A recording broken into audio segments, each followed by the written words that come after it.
Hello, ako nga pala si Kari Zabala. Welcome sa channel ko.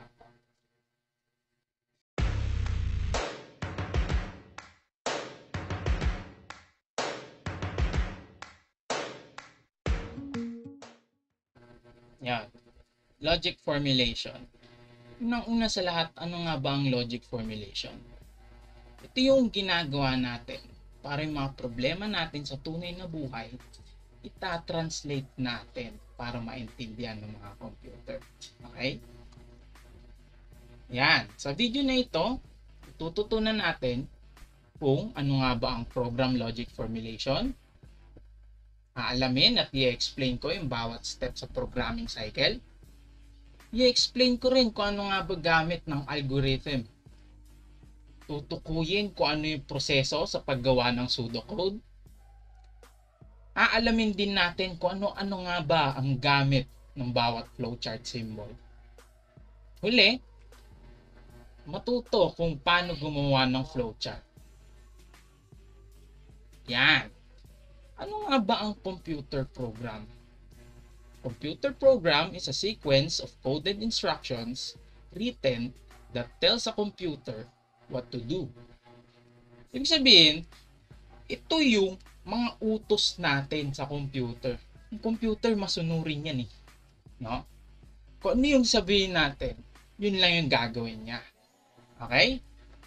Halimbawa ng mga computer program, web browsers.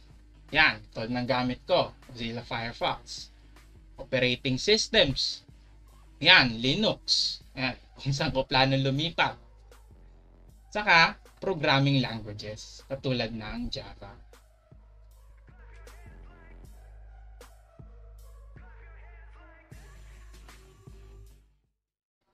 Programming cycle. Ano nga ba ang programming cycle? Meron tong apat na parts at nakita. Apat. Blurred. Ayan. Yan. Unang-una, problem definition. Gusto ko lang i-share tong quote galing kay Sun Tzu sa Art of War na libro niya. Know thyself, know thy enemy. 1,000 battles, 1,000 victories. Ang sabihin niyan, kung kilala mo yung sarili mo at kilala mo yung kalaban mo, hindi ka na mag-aalala sa battle niya. Sa madaling salita, kung kilala mo yung problema, malalaman mo kung paano sosolusyonan ang problema. Ganun kahalaga ang problem definition. Yan. Yan, example. Nakapag-uwi ka ng 12 pirasong tinapay na pasalubong at may 3 kang anak. Ano ang problema natin dito? Paano hahatiin ang pasalubong para sa mga anak? Sunod, problem analysis. Ito naman yung kung paano mo naman i-approach ang problema. Like, saan ito nagaling? Ano ba gusto mo mangyari? Paano to sosolusyonan? Yon. Ang gusto kong mangyari dito, pantay-pantay ang pagkakahati. Kaya ganito ang solusyon ko. 12 tinapay, di-divide sa 3 anak. Yan, may 4 na tinapay sa bawat anak. Ito naman, algorithm development.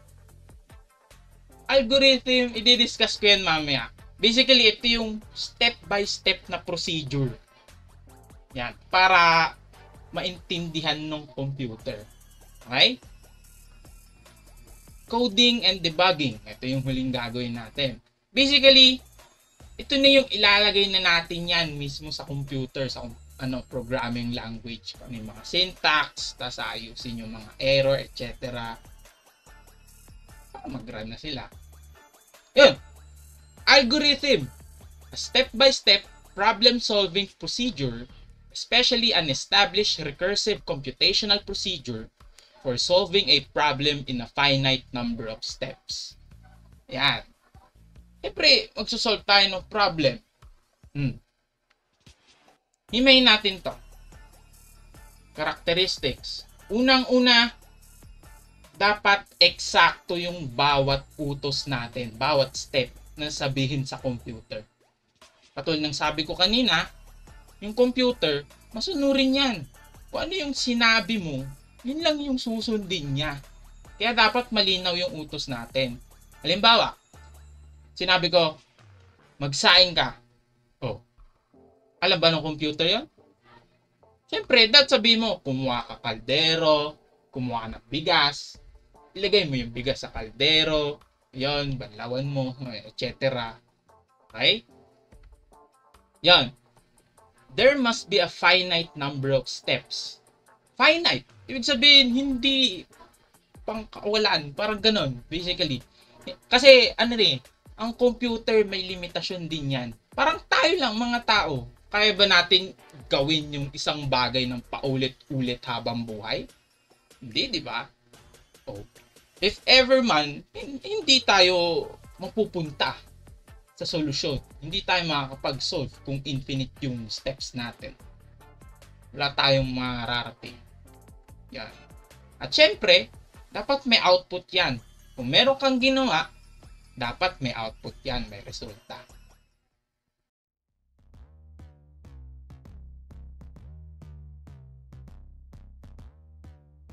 Pseudocodes.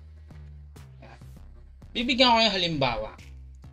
Imagine ninyo, meron tayong listahan ng mga estudyante. At may kailangan tayong kontakin. Yung pangalan. Kailangan natin i-email. So, tingin nyo ba, yung computer, iisa-isahin yung pangalan na yon sa bawat page? Ganon. Siyempre, masyadong matagal yun, di ba? Kaya dapat, gagawa tayo ng algorithm para mapabilis ng computer yung paghanap ng pangalan na yon. So, ngayon, gagawa ko ng pseudocode. Example. Kukunin natin yung listahan ng mga estudyante. Number 1. Bubuklatin natin yung listahan sa gitna. Tingnan natin. Titingnan natin yung pahina. Tingnan yung pahina. Kung nandun yung pangalan ng estudyante, i-email natin siya. Pero kung yung pangalan ng estudyante nasa mga naunang pahina, nasa nauna dun sa listahan. For example, hanapin natin apelyido Limbaga, ganon. Pero nabuklat natin mga puro letter Q. Siyempre, mga nasa nauna ang L, di ba? Bubuksan natin yung left half ng listahan. Bubuklatin natin yung gitna naman nun. Tapos, yun, balik tayo sa line 3. Titingnan yung page. Pero kung yung pangalan nandun sa later ng list, mga sumunod na, for example, di ba, Limbaga nga. Nabuklat natin, puro letter G. Oh, syempre, later on the list yun. Bubuklatin naman natin yung kanan na kalahati ng listahan. Bubuklatin natin sa gitna. Tapos, balik sa line 3. Titingnan natin yung page. Mauulit tong mga to, 3 hanggang 11 kung ano man. Ganyan. Hanggang sa makamit natin yung pag-email sa student. Mahanap natin yung pangalan ng student. Pero kung ay tagal-tagal, di pa rin natin mahanap, else, yun, quit ka na lang. Kailangan mo tanggapin na wala sa listahan yung pangalan na yun. Okay? Ang pseudocode, generic way of describing an algorithm without use of any specific programming language syntax. Pansin nyo kanina dun sa pseudocode ko, wala siyang actual syntax.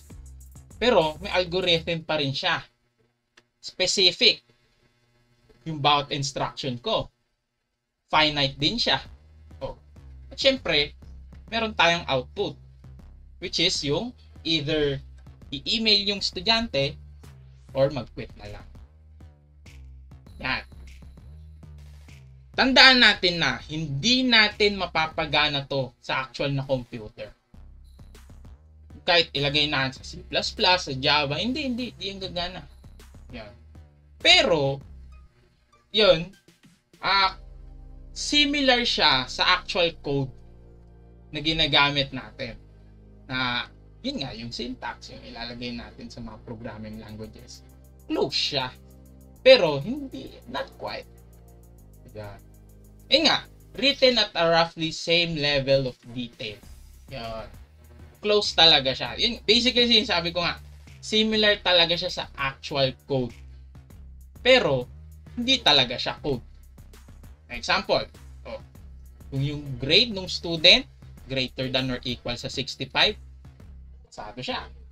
Kung hindi, syempre, bokya siya. Pag step sa problem solving, yung mga steps natin, unang-una, gagawa muna tayo ng general algorithm. Tapos, paulit-ulit natin siyang i-refine. Parang i-improve natin siya ng paulit-ulit. Hanggang sa makamit natin kung ano yung gusto natin. Ano ba yung goal natin? Una, dapat step by step siya. Pangalawa, dapat detalyado. Pangatlo, dapat similar siya sa computer language. Tulad ng sinabi ko kanina. Yun. Kailangan natin tandaan na yung pseudocode, hindi siya talagang programming language. Okay? Hindi talaga siya ginagamit sa computer. Parang yun lang yung tumutulong sa mga programmer para gumawa ng mga algorithm. Tulad nga ito, saan ba galing ang pseudocode? Pseudo, meaning fake sa Greek, plus code. Hindi totoong code. Pero code pa rin siya. Similar siya sa pang-araw-araw nating lengguwahe. Pag ng Tagalog, English, ganun, na naiintindihan natin.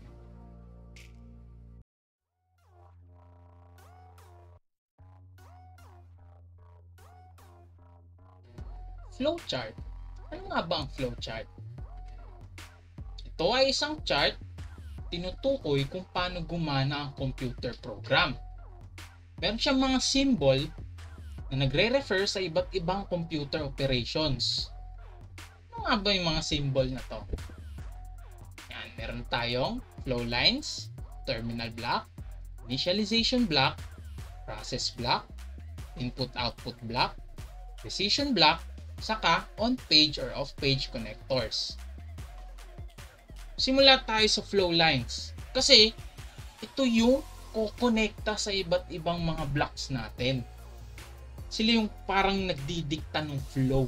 Napakita niya kung ano yung flow natin. Aalis sa isa, ganun, papasok sa isa. And ganito siya gumana. May isang block, arrow, flow line, pupunta rito sa block na to. Flow line, pupunta dito sa block na to. Yan. Basically, ayun, yung flow, dito, papunta rito, saka dito, papunta rito. Ganyan ang flow niya, pinapakita niya. Sunod, terminal block. Dito nagsisimula saan nagtatapos ang program. Yan. Start at end. Kung mapapansin nyo, yan, sa start, lalabas lang ang flow. Kasi doon nagsimula doon nagsisimula yung flow Walang papasok na flow doon sa start. Ganun din sa end. Papasok lang ang flow dyan. Wala nang lalabas sa end. Kasi tapos na ang flowchart dyan. Sunod, initialization block. Yan, pag-declare sa pag-initialize ng mga variables. Una, declaration. Yan. Ito yung identifier sa variable name. Identifier, yun yung basically mga integer, string, double, something like that. Yan, sa ibang lesson yun. Tapos, variable name. Ito, variable name ko, A. Variable name ko, B. Sunod, initialization. Ito naman. Dito, nagsiset ako ng starting value. Tulad nito, si A, equal siya sa 5. Si B, equal siya sa 4. Yun yung starting values nila. Initialization, it includes pag-boot ng device sa pag-format ng storage medium. Ito naman, process block. dito nangyayari yung mga calculation, pagbukas, pagsarado ng file, pag-set ng mga values, etc. Tulad dito, nag-set ako ng value sa A. Di ba kanina sabi ko A is equal to 5. Ngayon, gagawin ko ng A is equal to 25. Ang dito rin sa B, kanina sabi ko B is equal to 4. Ngayon, B is equal to A plus 4. Tapos, ito naman, X is equal to A minus B. May X ba kanina dun sa initialization? Wala, di ba? Bawal yun. Kasi, kung meron kang gagamitin na variable, especially sa mga process, yun, kailangan i-declare mo muna siya. Basically, sinasabi mo sa computer, ito mga variables ko, ito mga gagamitin ko. So, dapat walang lilitaw na variables na iba na wala dun sa initialization. Gets ba? Sunod, input-output block. Yan, basically, ito yung input at output. Input, kung ano yung kukunin mo sa user. Output, kung ano yung i-display mo sa user. Ano yung ipapakita mo sa kanya. Sunod, condition decision block. Yan. Ito, meron tong isang entrance sa dalawang exits. So, yung bawat exit na yun, either true or false yun. Tulad nito, ayan may isa siyang entrance, itong condition block, tapos true, ano mangyayari sa true, tapos ano mangyayari kapag false. Sunod, on-page or off-page connectors. Ito, ginagamit lang to para siyang portal ng mga flow lines. Mga flow. Basically, yan? For readability. Kapag yung, kunwari, block na to, yung susunod na block, wala ng space, yan, gagamit ka ng connectors. Like, sa ibang page na yung sunod na block, or kapag nasa ibang part na nung page, ganon. Yan, ganito siya. Merong block, papasok dun sa A, na on-page connector, tapos lalabas dun sa A na on-page connector. Kailangan pareho yung label nila. Yan. Tapos, ayun, pupunta dun sa off-page connector na X. Mangyayari, since off-page siya, the previous slide, doon pumasok, dito lalabas sa next slide. Yan, X papunta dun sa isang block. Yan. Dapat tandaan natin na gamitin natin to as little as possible. Ganon. Kasi usually for readability lang siya. Okay? For aesthetic reasons, pag gusto mo malinis yung flowchart mo, ganon.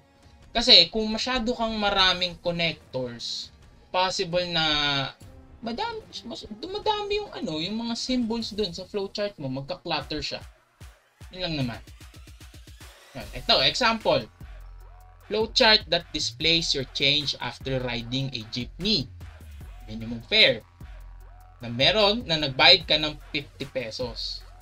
Start tayo ng flowchart. Sunod, initialize. Yung variable name natin, money, plus yung starting value niya, 50. Mangyayari, money is equal to money minus 13. Process siya. Pero, nakakalito naman, ba't may dalawang money dito? Ano pinagkaiba niyan? Itong money na naka-highlight na pink, ayan yung 50 na initialize natin. Yan yung nauna. Tapos ima-minus siya sa 13. Yung ito, pag minus mo sa 13, yun na yung dilaw na highlight na money. Gets ba? Okay? Sunod, di-display yung money. Yan, basically 50 minus 13, 37. Yun, i-display 37. Tapos, syempre, kailangan magtapos ang flowchart.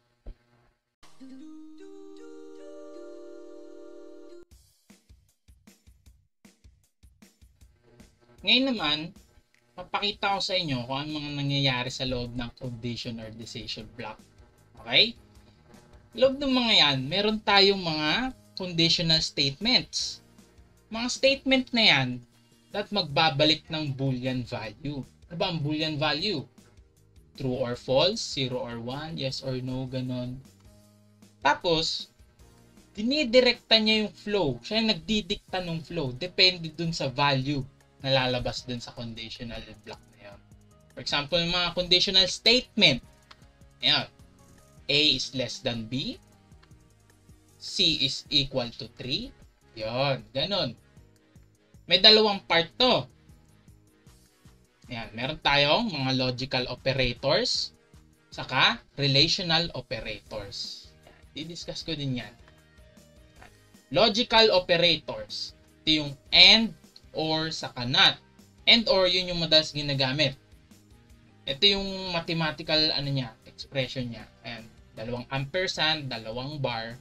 Dun sa not, exclamation point.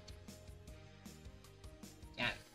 Its Boolean values nga, true or false. No? Yan, bawat condition, true or false dapat yan, di ba? Pero kapag not, basically, kung ano yung kabaliktaran niya. So, kung false ang condition, true ang not A. Ayan. Condition A, not A, false, true.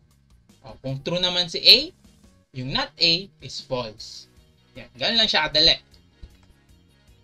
Doon naman tayo sa and or truth table. Yan. Kadalasan yan yung parang pagdikit ng dalawang condition. So, kung false si condition A, false si condition B, yan. A and B, false din siya. A or B, false din siya. Yan. So, madaling salita ito. Tingnan nyo ito sa baba.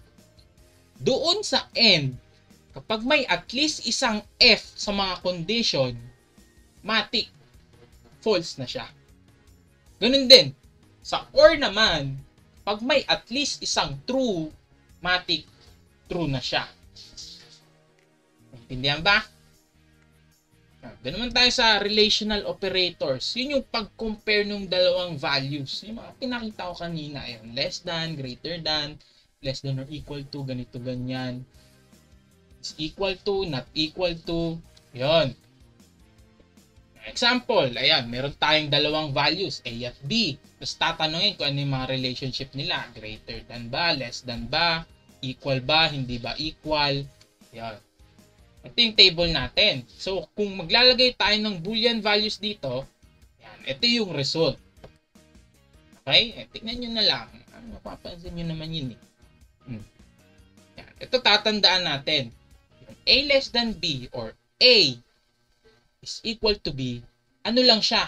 A is less than or equal to B. Ay nga, less than or equal. Oh. Kasi ito din, A is greater than B or A is equal to B. A is greater than or equal to B. A is greater than or equal. Oh. Doon naman, kapag A is less than B or A is greater than B, A is not equal to B. Yun.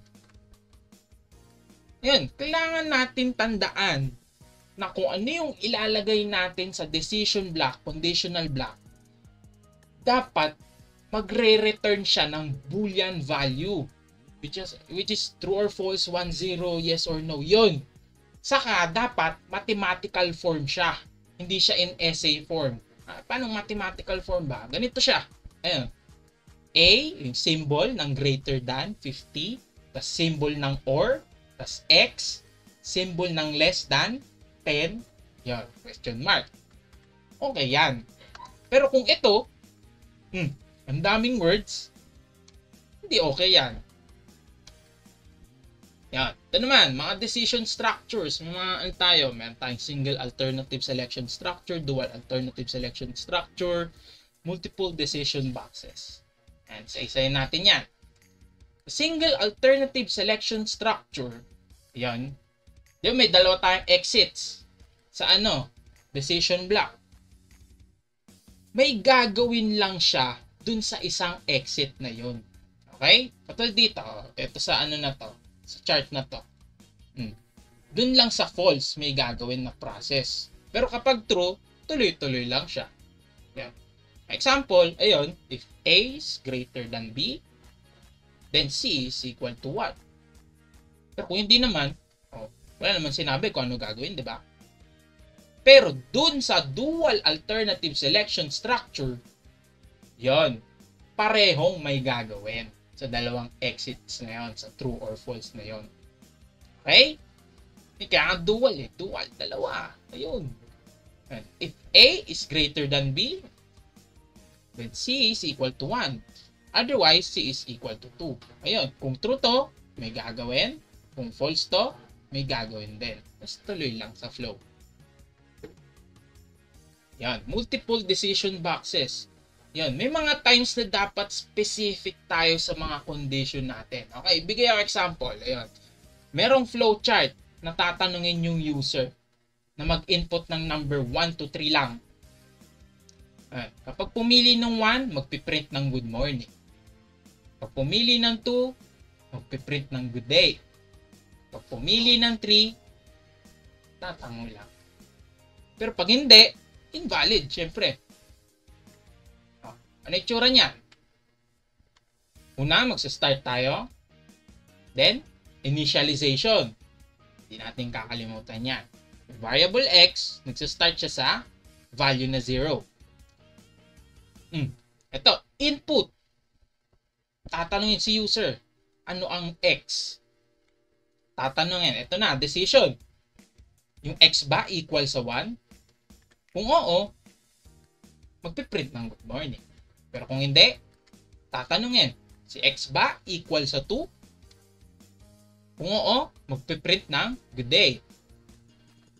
Kung hindi, tatanungin naman, yung x ba equal sa 3? Kung oo, tatango lang. Kung hindi, invalid. At syempre, magtatapos ang ating flowchart. Pero, paano naman kung gagamitin natin itong mga decision boxes sa mga ranges? Ayun, ranges of values. Ibig sabihin, ano siya, grupo ng mga values. Ayun. Ito, bibigay example. Flowchart na i-categorize yung user base sa age nila. So, kung below 18, minor siya. 18 to 59, adult siya. Saka kung 60 and above, senior siya. Ano magiging flowchart niyan? Una, magsa-start tayo.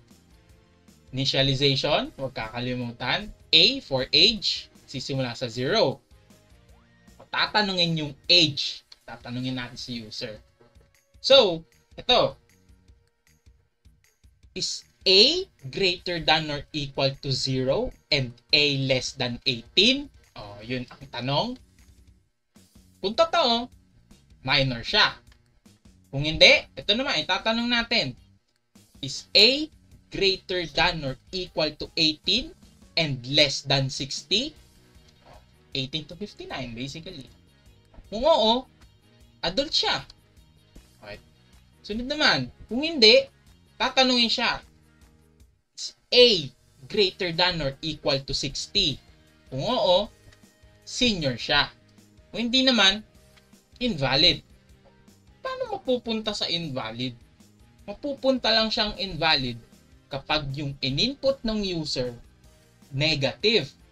Ayun, makikita nyo dito. Ayun, dapat greater than or equal to 0 siya. So, kung negative, hindi yan pasok sa kahit ano ditong decision. Magiging invalid siya. Bakit?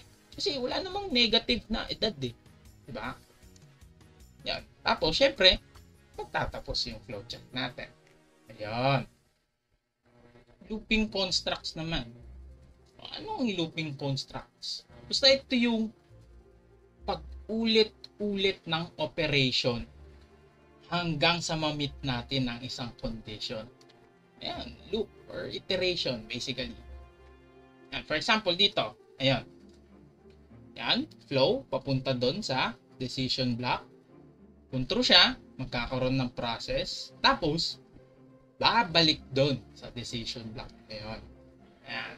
As long as true siya, ikot siya ng ganyan. Maglo-loop siya ng ganyan. Ayan. Hanggang sa maging false yung decision, yung ano yan, result nung decision block na yan. Sunod. Siyempre, kailangan natin tandaan na yung dapat eventually mateterminate natin yung loop. Okay? Pag paulit-ulit na nag-loop, dapat eventually titigil yan.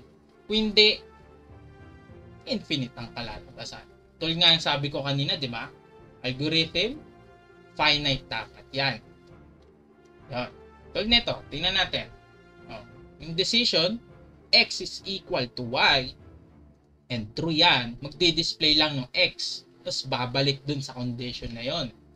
Ulit-ulit yan. Magluloop yan ng paulit-ulit.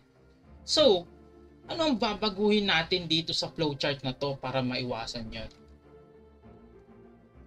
Ayan. Magdadagdag tayo ng action na pwedeng magbigay ng ibang resulta dito sa decision block. Ito yung ginawa ko dito. Iniba ko yung value ng x. Ayan. X is equal to x minus 1. Minus 1 ko yung x. Yan. Yan. Magluloop yan ng ganyan. Eventually, magiging false din to. And multiple loops. Posible na magkaroon tayo ng loop sa loob ng isa pang loop. Okay? Pero kailangan natin tandaan kung alin yung condition na mapupunta doon sa termination eventually. Okay? Ito, bibigay ako ng example ng yung mga loop dito. Flowchart. Ayun. Flowchart that asks the user to answer yes or no by typing y or n respectively. If neither y or n is typed, then the answer is invalid. This repeats up until 3 answers are acquired. Ayun, basically, tatanungin yung user, y or n. Y or n lang. Kung hindi, invalid. Tutuloy yan hanggang sa magkaroon ng 3 answer. Anong answer? Yes or no. Yun. Ito ha. Yan. Ito yung flowchart natin. Medyo malaki. Himayin natin isa-isa. Yan. Sisimula tayo sa start. Siyempre, di natin kakalimutan pag-initialize ng values. Yung ans, yung answer, tas yung n equal sa 1. Makikita natin dito sa bottom right. Nilagay ko. N is less than or equal to 3. N is equal to 1. So, true yan. So, bababa tayo. Tatanungin natin ngayon si user, ano ang ans? For example, nilagay niya V. Nilagay niya V. Tatanungin, yung answer ba hindi equal sa Y at hindi equal sa N? Oh. True yan. Kasi V, hindi yan Y at N. So, pupunta tayo sa kanan. I-display invalid. Then, pupunta tayo sa on-page connector. Portal tayo. Wow. And, sunod, babalik tayo dito naman. Is n less than or equal to 3? O n is equal to 1? True ba yan or false? True. So, bababa tayo. Tatanungin ulit si user kung ano ang answer. Kunwari, nilagay na ni user y naman na. Yan, tatanungin yan. Ans is not equal to y and ans is not equal to n. False na yan. So, tatanungin na. Ans equal ba yan sa y? Ito, y show. So, true. Pumunta tayo sa kaliwa. I-display yes. Then, kakaroon tayo ng process. N is equal to n plus 1. Ayun, nagbago yung value ng n. Naging 2 na siya. Kasi 1 plus 1, 2. Pupunta naman tayo sa on-page connector ulit. Babalik tayo dito. Tatanungin, is n less than or equal to 3? Kita natin, 2 yan. So, true pa rin yan. Tatanungin ulit si ans. Kunwari, nilagay naman n na. Yan, tatanungin ulit. ans is not equal to y and ans is not equal to n, false pa rin. Ans is equal to y. False na. Kasi n na to eh. So, i-display no. Then, magkakaroon ulit tayo ng bagong process. Yan. 2 plus 1, 3. Ayan, 3 na ang value ng n. Sunod, pupunta tayo sa on-page connector ulit. Babalik tayo dito. Is n less than or equal to 3? Oh, n is equal to 3. Totoo pa rin yan. Tatanungin naman ulit si user, ano ang ans? Kunwari, nilagay niya na y. Y ulit. O, tatanungin, ans is not equal to y and ans is not equal to n? False pa rin yan. So, tatanungin, ans is equal to y. True na. Di-display yes. So, yun. Karoon ulit ng bagong process. 3 plus 1, 4 na ang value ng n. Babalik tayo dito. Yan. Babalik tayo. Is n less than or equal to 3? Oh, n is equal to 4 na. Ibig sabihin, false na yan.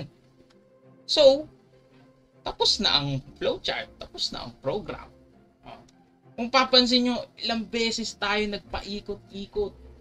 Ganun ang flow. Yan. So, kailangan natin i-identify kung ano ba ang ang nagli-lead ng flow to terminate. In this case, ito, ayan, itong decision block na to, saka itong process na to. Ayan, tinatanong. Yan yung mga control. So, yun, eventually, magiging n is greater than 3 na to dahil ina-add mo ng 1 paulit-ulit yung n. Yun, maraming salamat sa panonood sa aking video. Ako si Kari Jonathan Zavala. Yan, first year, SBCS 1A ng QCU. Yan, mag-discuss ako ng logic formulation. Maraming salamat.